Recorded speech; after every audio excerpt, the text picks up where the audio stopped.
I ate rice yesterday అంటే నేను నిన్న రైస్ తిన్నాను అని పాస్ట్ జరిగిపోయిన దానికి ఏట్ వాడతాం. Next I will eat rice tomorrow అంటే రేపు నేను రైస్ తింటాను అని ఫ్యూచర్లో జరగబోయేది కాబట్టి విల్ ప్లస్ V1 వాడాను. I eat rice everyday third one అంటే నేను రోజు రైస్ తింటాను అని రోజు రెగ్యులర్గా జనరల్గా రొటీన్గా జరిగే వాటికి ఈట్ V1 వాడాలి, సింపుల్గా ఉంటుంది. Next I am eating rice now అంటే ఇప్పుడు నేను రైస్ తింటున్నాను అని ఇప్పుడు జరుగుతున్నది కాబట్టి పాస్ట్ కంటిన్యూస్ ఇంగ్ ఫామ్ వాడాను. I was eating rice yesterday at this time నేను నిన్న ఈ టైంకి రైస్ తింటున్నాను అంటే I was eating rice yesterday at this time. ఇప్పుడు తింటున్నాను అంటే ఐ ఆమ్ ఈటింగ్, అప్పుడు తింటున్నాను అంటే ఐ వాజ్ ఈటింగ్, ఫ్యూచర్లో ఈ టైంకి తింటూ ఉంటాను అంటే ఐ విల్ బీ ఈటింగ్. చూడండి, I will be eating rice tomorrow at this time రేపు ఈ టైంకి నేను రైస్ తింటూ ఉంటానంటే I will be eating rice tomorrow at this time. I have been eating rice for 2 years గతంలో స్టార్ట్ అయ్యి ఇంకా జరుగుతున్న యాక్షన్స్కి ఇది వాడాలి. హ్యావ్ బీన్ ప్లస్ మళ్ళీ ing form. I have been eating rice for 2 years.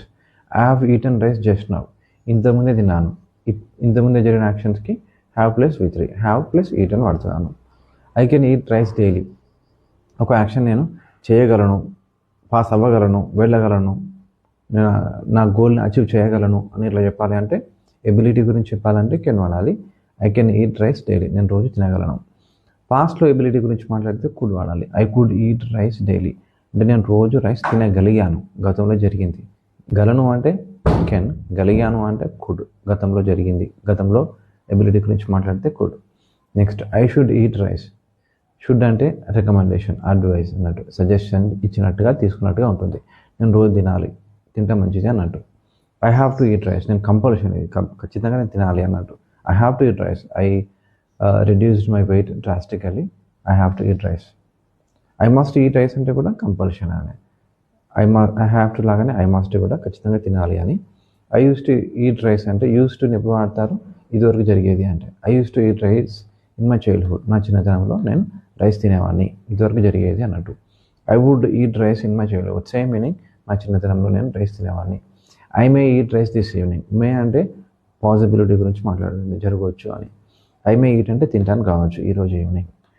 I could eat కూడా అదే meaning. I could eat rice this evening ఈరోజు ఈవినింగ్ నేను తింటాను కావచ్చు.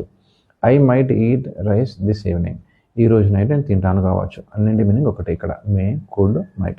కాకపోతే మే నుంచి కుడ్కి ఛాన్సెస్ తగ్గినట్టుగా ఉంటుంది, కుడ్ నుంచి మైట్ వాడితే ఇంకా తక్కువ ఛాన్సెస్ ఉన్నట్టుగా ఉంటుంది. మూడింటి మీనింగ్ మాత్రం జరగవచ్చు అని. Next I would like to eat rice. I would like to eat అంటే వుడ్ లైక్ టు ఎప్పుడు వాడతారు అంటే మీ విష్ని ఎక్స్ప్రెస్ చేయడానికి, నేను ఇది చేయాలనుకుంటున్నాను, అది చేయాలనుకుంటున్నాను అని చెప్పాలంటే ఐ వాంట్ టు కాకుండా ఐ వుడ్ లైక్ టు పెడితే పొలైట్గా ఉంటుంది. I would like to eat rice అంటే నేను రైస్ తినాలనుకుంటున్నాను అని.